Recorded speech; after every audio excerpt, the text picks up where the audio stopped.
Retour au Havre fracassant pour la boxeuse Amina Zidani. Hier soir, la championne havraise a remporté son combat face à la Serbe sous les yeux de ses proches et de son club formateur.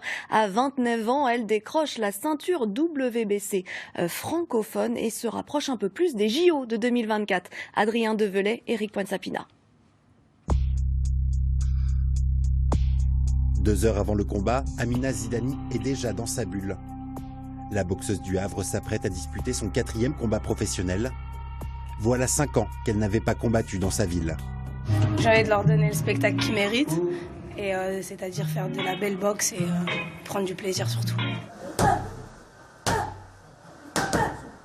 Même si tu as touché, prends tout le temps et retravaille, ok ?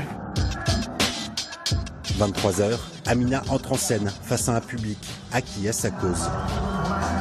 Face à elle, la Serbe Nina Pavlović. Elle est plus jeune et plus expérimentée. Dès le début, Amina prend l'ascendant. Au 4e round, la Havraise assène même un avertissement à la Serbe. Coup direct au visage, renvoie dans les cordes, tout le reste du combat, Amina domine.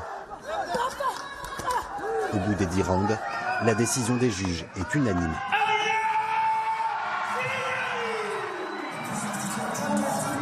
J'espère que le combat vous a plu et la ceinture reste là.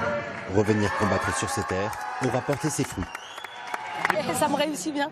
C'est quoi le prochain objectif? C'est le tournoi des 4 début février. C'est un tournoi interne entre françaises pour rester la numéro 1 française et participer au tournoi de qualif européen. C'est une adversaire qui a fait une finale de championnat du monde. Elle a fait le combat.